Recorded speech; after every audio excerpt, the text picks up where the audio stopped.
Amen. Magandang araw po sa bawat isa. Ako nga po pala si Brother Dibil Pacheco. At ngayon po, ang ating tatalakayin ay ang identity in the Trinity, God the Father. So, sino nga po ba si God the Father? God the Father. So, ang sabi po dito, God the Father natin ay yung pinagmulan, tigapagdala, at tigapagtaguyod. Siya po yung ating beginning. Siya ang simula. So, basahin po natin yung verse na Matthew 28:19. Binyagan ninyo sila sa pangalan ng Ama, ng Anak, at ng Espiritu Santo. So, in English po, therefore, go and make disciples of all nations, baptizing them in the name of the Father, the Son, and the Holy Spirit. Tatlo po, Trinity, Father, Son, Holy Spirit. Sa ating introduction, ang Trinity ay isang misteryo, isang Diyos, tatlong persona. So, sa isa pong Diyos, mayroong tatlong persona. So, isa pong malaking mystery. Hindi po ba, hindi natin agad mauunawaan yung mga ganitong bagay. Pero sabi po dito, para mas maintindihan natin ang Diyos, kailangan natin makita ang identity ng Ama sa Trinity. So ngayon po, ang pag-uusapan po natin ay ang the Father, ang Ama, para daw po maintindihan natin yung Trinity. Amen.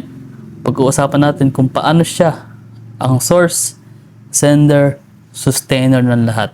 Bago pa tayo magsimula, tayo po yung manalangin. Panginoon, mapahingin sa lahat. Salamat po sa araw na ito.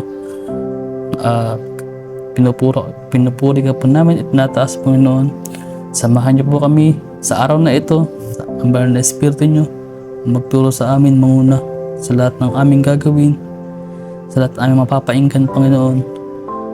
Pandalangin namin, Panginoon, na kayo magturo sa bawat isa, lalo na po sa akin, Panginoon, share, Panginoon, at kayo po, Panginoon, na manguna sa akin, Panginoon, at Lord, sa lahat na maikinig, kayo po ang kumilos sa kanilang mga buhay. Kayo po ang makitaas, madakila sa pangalan ni Jesus. Amen. So tayo po yung magsimula sa ating main points. Ang una po, number 1, the Father as source of all things. Siya ang pinagbulan ng lahat. Sabi po sa Genesis 1:1, sa pinakauna, siya ang pinagmulan ng lahat. So, ang Diyos po natin, the Father, ang pinaka-source natin. Kasi siya yung pinagmulan ng lahat. Amen? Source, in source po, siya yung pinagmulan. So, sa mababasa sa pinakaunang chapter, pinakaunang verse natin sa Bible, nang pasimula pa ay nilikha na ng Diyos ang langit at lupa. So, ang Diyos na, God the Father natin, siya yung lumikha ng lahat ng ito dito sa lupa. Siya yung simula. Siya yung ating source. Kilalanin natin siya bilang ultimate source ng ating existence at purpose. So, yung ating Ama ay ating kilalanin bilang ating ultimate source. Ba tayo nabubuhay? So, yung purpose kung bakit tayo nabubuhay, kung bakit tayo narito sa lupa. Siya yung purpose. Okay? So, tayo bilang Christian, sa ating pamumuhay, lagi nating isipin at alalahanin na ang ating Ama, ang ating ultimate source ng ating existence at purpose. Number 2, the Father as sender of the Son and the Holy Spirit. Yung number 2 po, sabi po, the Father as sender of the Son and the Holy Spirit. Yung ating daw pong Ama, the Father, siya po yung nag-send ng Son, which is si Jesus. Ito po, siya yung nag-send. At siya din po ang nag-send na yung pangatlo, yung Holy Spirit. Sabi nga po sa John 3:16, siya ang nagpadala kay Jesus para iligtas po tayo. So, gawin na lamang ang pag-ibig ng Diyos sa sanlibutan Kaya binigay niya kanyang bugtong na anak, si Jesus, upang sino man mananampalataya sa kanya ay di mapahamak, kundi magkaroon ng buhay na walang hanggan. Yun po, sinend po ng Ama si Jesus para po tayo iligtas. Amen. So the Father is as the sender of the Son. Siya rin din po ang nagpadala ng Espiritu Santo para gabayan tayo. Yun po ay mababasa sa John 14:26. Ngunit ang patnubay, ang Espiritu Santo na isusugo ng Ama sa pangalan ko, ay siya magtuturo sa inyo ng lahat ng bagay, magpapaalala ng lahat ng sinabi ko sa inyo. So, si Father din po, God the Father din po, ang nag-send ng Holy Spirit dito po sa atin. Siya po ay nasa ating puso. Sumula lang tayo ay tumanggap na sa ating Panginoon. So, number 2, God the Father as the sender of Son and Spirit. Siya po ang nag-send ng Son, which is si Jesus, at sa Holy Spirit na binigay niya sa atin, ating laging asama. Siya ang nagbibigay ng kaligtasan at gabay. Kaya tayo po sa Christian, tayo po ay nagtitiwala sa ating Panginoon dahil siya po yung nagbibigay. Amen. Hindi po ibang bagay, hindi ibang deception ng kaaway, hindi Bombay, hindi ating mga kailalang tao na matataas, na puro pangako lang, parang politiko, yun. Or ibang mga tao na mabibigo ka lang in the end kasi binigay mo masyado pag-asa mo sa kanila. Pero dito po sa atin po as a Christian, tayo po ay nagbibigay ng tiwala, amen, sa ating Father. Siya ay nagbibigay sa atin ng kaligtasan at gabay. Ipinadala nga niya si Jesus para po tayo ay maligtas, at ang Holy Spirit para po tayo magabayan. Amen. Patuloy tayong magtiwala sa ating Ama. Sabi po sa Luke 12:32, "Do not be afraid, little flock, for it is your Father's good pleasure to give you the kingdom." Amen. Huwag daw tayong matakot. Sabi sa Proverbs 3:5-6, "Trust in the Lord with all your heart, and lean not on your own understanding, and always acknowledge Him, and He shall direct thy path." So lahat po ng ating nasa puso, lahat ng nasa atin, ipagkatiwala po natin sa Kanya. Magtiwala po tayo dahil alam natin na Siya yung maglilid sa atin sa tamang direction ng ating buhay. So lahat po ng ating alalahanin, ating mga plano, lahat ng ating mga ginagawa ay ibigay po natin sa ating Panginoon.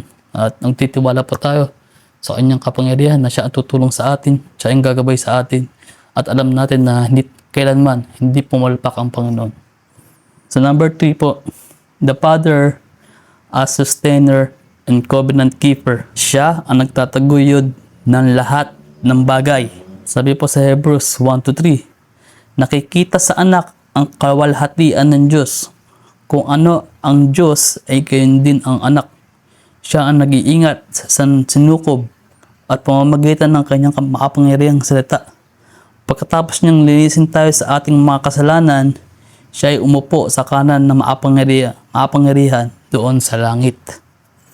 So sabi po dito, siya yung tagapagtaguyod ng lahat ng bagay.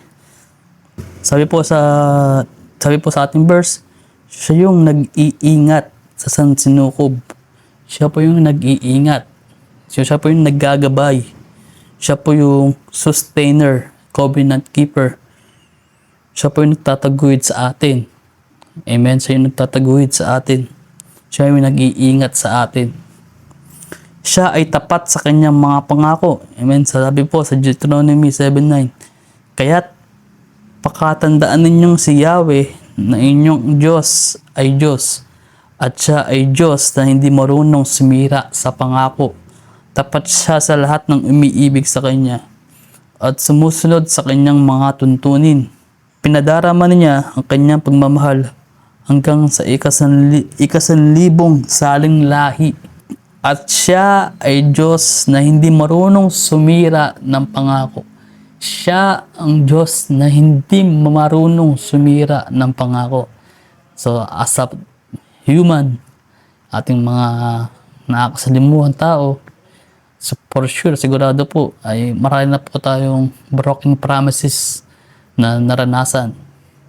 Marami po tayong promises na nabaluktot, na nasira sa ating mga, unang-una sa ating mga mahal sa buhay, sa ating magulang, mga kapatid, or sa asawa, sa anak, or minsan sa ating mga kaibigan, katrabaho, sa lahat po. Ang sabi nga ng tao, di ba? Promises are meant to be broken. Pero po, sabi po sa ating verse, pag sa Diyos po tayo nagtiwala at pinanghawakan natin yung kanyang salita, kahit kailanman yung pangako niya ay hindi tayo bibiguin. Ang sabi po dito, siya ay Diyos na hindi marunong sumira sa pangako. So, ang dami pangako ng Diyos sa atin. Lagi po natin tandaan at panghawakan yun. At kahit kailanman di siya marunong sumira sa pangako. Lagi po natin tandaan na ating Diyos ay tapat at siya yung hindi marunong sumira ng pangako. Kaya po sa ating buhay, amen, as a Christian, nasa atin na ang Diyos sa ating puso, tinanggap na natin siya. Sa Kanya natin ibibigay yung buong tiwala natin sa ating Ama.